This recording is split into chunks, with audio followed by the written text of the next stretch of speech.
Salut les amis, c'est New Pagan, j'espère que vous allez bien, ça fait très longtemps que j'ai pas fait de vidéo. Voilà, donc aujourd'hui je reviens avec une petite vidéo très chill, très relax. J'ai pas envie de partir dans des longs sujets, expliquer des choses, tout ça. Voilà, donc aujourd'hui on va parler du chant guttural. Qu'est-ce que le chant guttural? Eh ben, c'est tout simplement un style de chant qui est très répandu en Mongolie.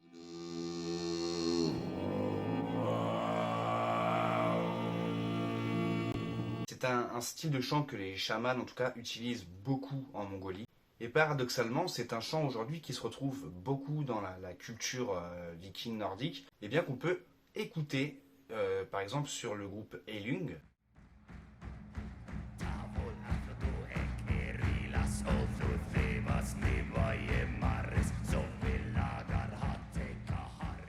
Skald.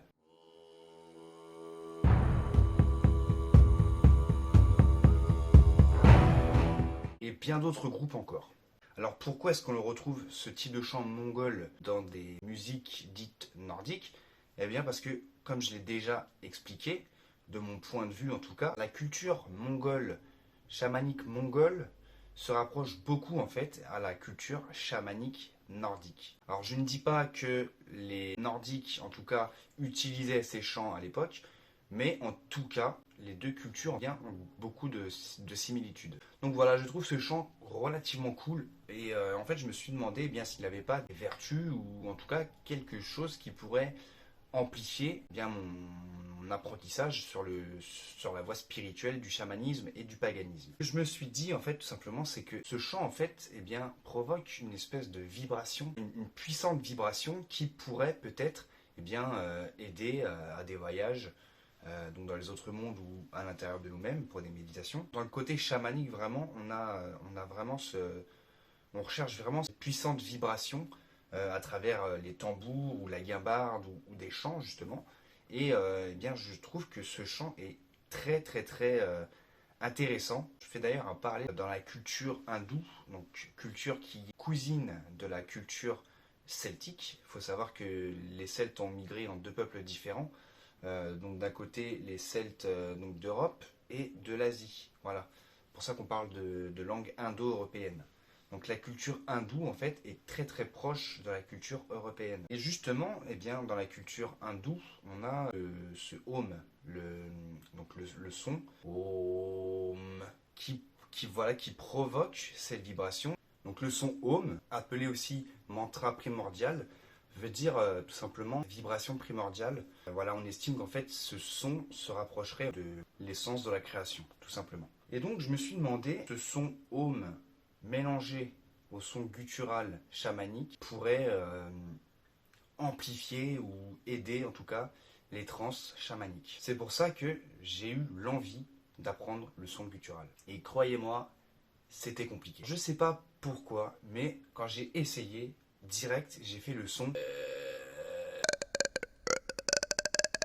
Voilà, j'ai fait un The Godge. Quand on fait ça, on fait effectivement vibrer la gorge, mais le son ne vient pas de là. J'ai donc cherché sur YouTube et je suis tombé sur ce mec.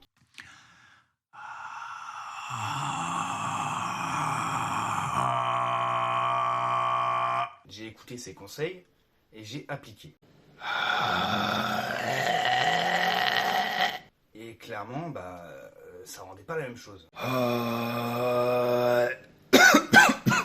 Après, voilà, je me suis entraîné des heures et des heures pendant des jours et des jours.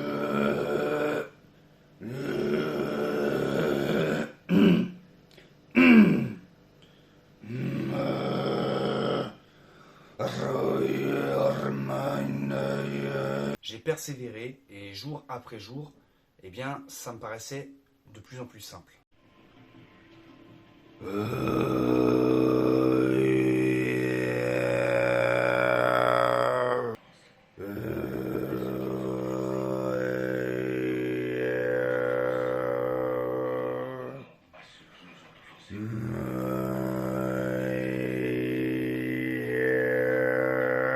Comme si en fait ce muscle qui avait du mal à vibrer répondait tout simplement plus facilement à ce que je lui demandais. Du coup, après beaucoup d'entraînement, ça donne à peu près ça.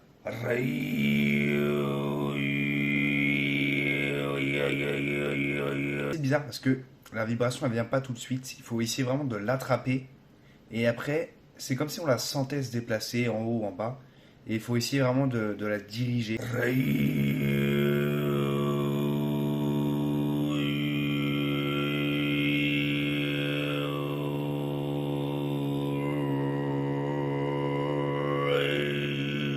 Du coup, on va essayer de combiner donc le home et le chant guttural et on va voir ce que ça donne.